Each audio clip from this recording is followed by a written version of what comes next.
Hey, Bat Collectors, just wanted to show some of the items in my latest small display. This is the 1966 Ideal Batman helmet, and it's been repainted by a little kid, it looks like. It's really poorly done, but it had a cool look, so I snagged it cheap years ago. Michael Keaton made an appearance at a school back then in the late 80s, and signed this big bat box, funny money, $5 bill, signed it in gold. This is a 1969 Batmobile picture. This is the 1974 Ideal Shaker Maker Batman playset, and I just love that box, and the back panel's equally cool. Here's the back panel. Right here, what's so special about this Waterfalls from 1993 of Batman the Animated Series, made by Milton Bradley, is that it's actually the last item that I seen in Lionel Kitty City Batman related back then when they were closing. These are some boxed Aurora Batman model kits. There's Batman from 1964, Robin from 66, Penguin from 67, and the Joker is a fantasy done by artist Barry Krause back in 1989. He did these infinity covers for Model and Toy Collector magazine. That's the 1976 Remco Batman utility belt. And that is the 1978 Avon Batmobile bubble bath, and it's still filled with the original bubble bath, and stickers are unapplied, and it has such a nice scent. You can still, even just bringing your nose up to this box, you can smell the old bubble bath. It's really cool. That's the 1990 bath soap. Here's the 1984 Mr. Bubble Bath featuring the Super Friends. It's actually the first box variant, you see, because it has the new on there. Later ones, they don't have where it says new. That is an early 70s bootleg of an Ideal toy, and it's a rare crossover piece with Marvel and DC, because it has Spider-Man, Superman, Batman, and Wonder Woman, and it's a wind-up toy. It's a musical TV toy. And someone just had an empty box last year, and the box alone sold for $535.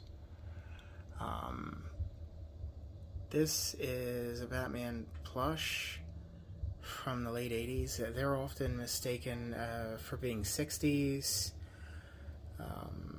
There are multiple variations of this plush where the emblem is different, the cape is different, but this is the one with the small blue cloth cape and not the large blue satin or the small black cloth cape. And there's 3 emblem variations. This is from the late 1970s, and though to some I bet it looks, oh, it's got to be a custom, or it's got to be, no, it's really not. And if you really know your figural vintage Batman, you know that this is not homemade. And it's hard to tell, but there was, see the bat insignia on his chest, on his shirt there, and it is true vintage, and I bought it for $9.50 at Quaker City Flea Market, which is the very first flea market back when I was a kid. And I have seen one other, and that was back in 2006, I think, on eBay. This is the 1989 Billiken tin Joker robot, and I think the box is really great. really, really great panels. In 1978, there was a series of a variety of different DC Super Juniors items produced. Super Juniors pajamas from the 70s. Just thought it was such a sweet piece. Those are just loose 1979 pocket superhero Migos that are sentimental. I mean, I have them on card as well. Items can be sentimental because it's who you're with, and they each hold a memory, and it could even be the dealer that you get them from. And well, anyway, I snagged these ones from a dealer by the name of Tim Newway. He had a lot of vintage Batman items, and he's long gone.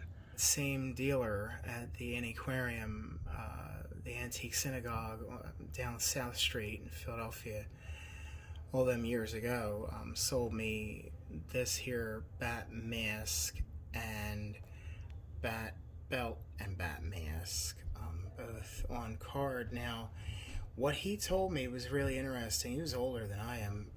He said that these items were 1950s, and that, yeah, they were pre-66 Batman TV series craze, and that these were released. This one would make sense. Foster Grant was making Halloween-related spooky glasses back in the 1950s, I found out.